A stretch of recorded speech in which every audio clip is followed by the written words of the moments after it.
Assalomu alaykum. Xushkelibsizlar. Yangi darsimizga bugun tablitsa tuzishni o'rganamiz. HTMLda. Birinchi Notepad++ ni ochib olamiz.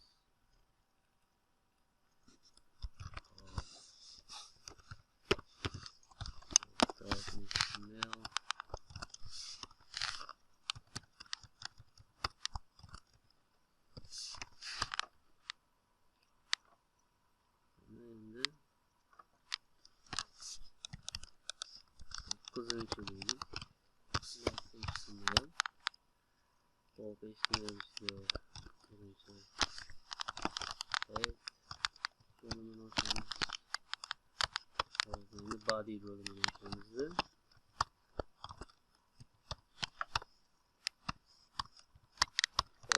Şimdi tablitsa açmoqchi bo'lsangiz, inglizchasida bu table deyiladi. Table degan tagimiz bor. Albatta bu table degan tag ochilgandan keyin yopilishi shart. Endi table'ni qatorlari bor. Bu PR deydi. Yangi ochiladi. Endi buni har bitta table'ni tepasida shu sarlavhasi bo'ladi. Har bitta qatorni nimaligini belgilab turuvchi. Buni ph deydi. İngilizcesiga. Mesela birinchisiga ism deydi. Hop, buni o'chirib familiya ismini bu yoshda deydi. Endi buni ochib ko'ramiz.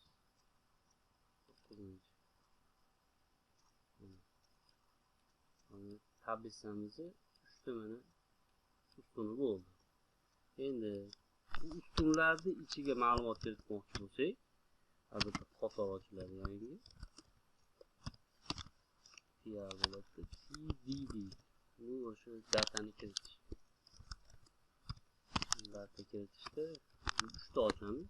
3 ta salohamiz bo'lgandan keyin bu salohani har bittasini ichiga alisher yoshi masalan 29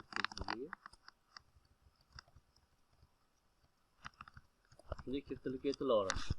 Yana ikki qator qilaylik. Buni endi deylik ismini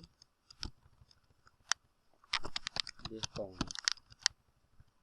Yani 29 yaşarlı. Mana ko'rganingizdek tablitsaga tushyapti. Bu endi shu ustun va qatorlarga joylab ma'lumotlarni ko'rsatish. Xo'p. Buni masalan 30 yosh qilaylik. Endi mana bu yerga ortiga dizayn beramiz. Birinchi Ushbudan foydalanib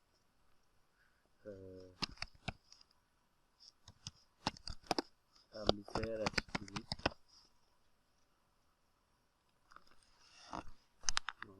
Endi buni tagiga bitta chiziq tortib qo'ydik. Endi mana bu head ichiga style ochamiz. Tablitsamizni oldini dizayn qilamiz. Table ph uchalasi. Birinchi qiladigan ishimiz bu chiziq tortib oladi. Border deydi. Masalan 1 piksel bo'lsin. Solid deydi. O'sha atrofidagi chegarasini rangi qora bo'lsin. Mana ko'rganingizdek tablitsamiz mana sal mana endi tablitsaga o'xshaydi.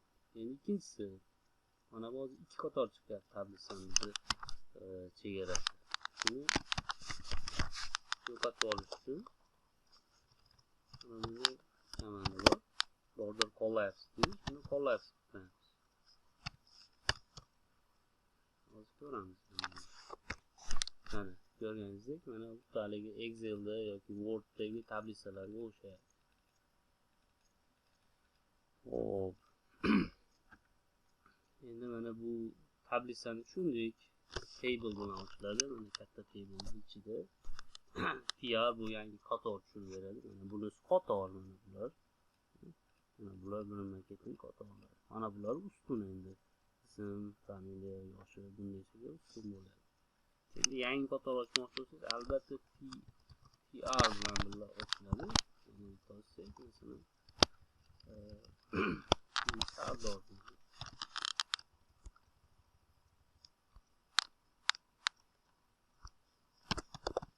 doğru.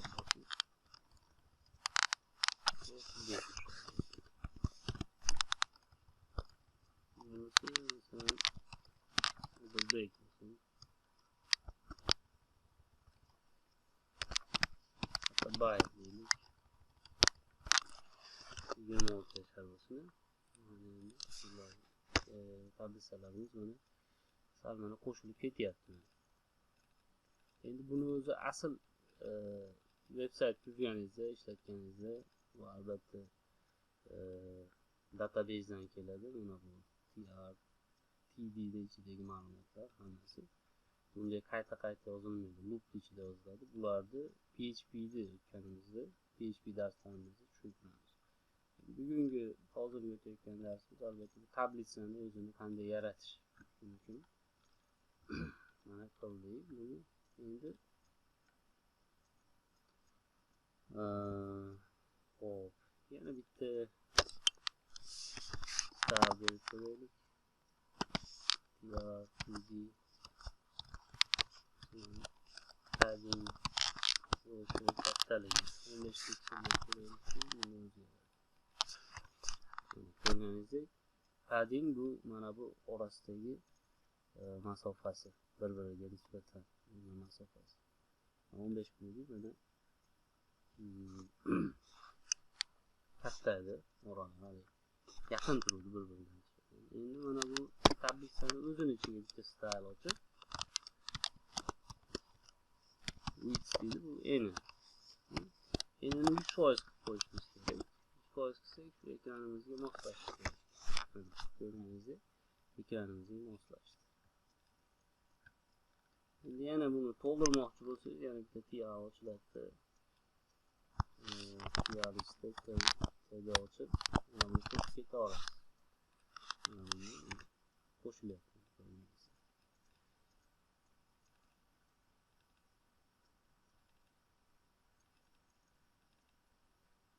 Endi ikkinchi yana bitta ko'rsatib qo'yaylik. Hop, mana bu ustunlar bir-biriga qo'shish bor. Endi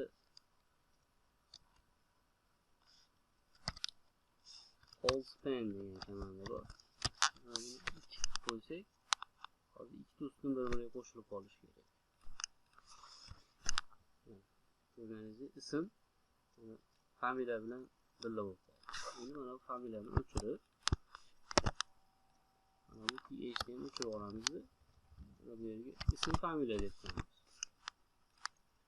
Shunda ko'rganingizdek, mana bu ustunimiz ikkita ustunni bitta qilib qo'shilib ko'rinyapti.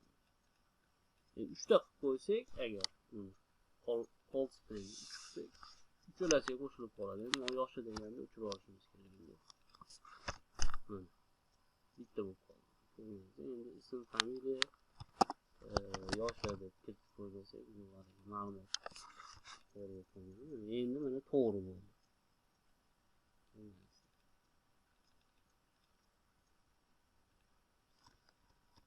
Tablitsa juda ko'p ishlatiladi.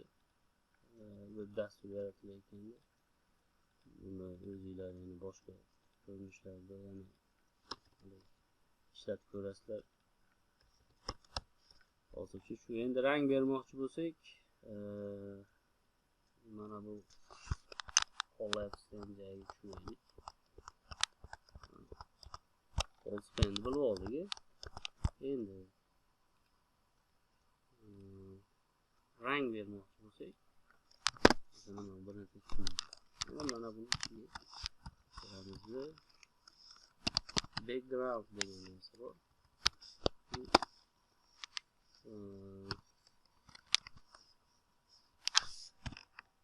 Orqadagi rangi.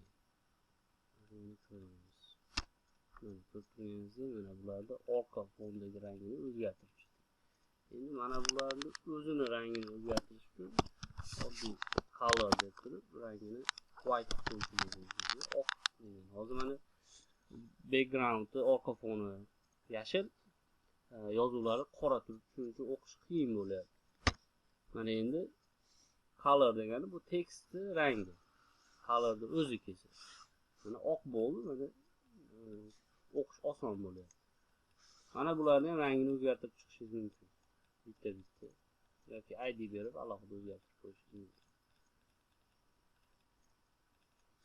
Xo'p, menimcha bugungi darsga yetarli. E'tiboringiz uchun rahmat. Keyingi darsda ko'rishguncha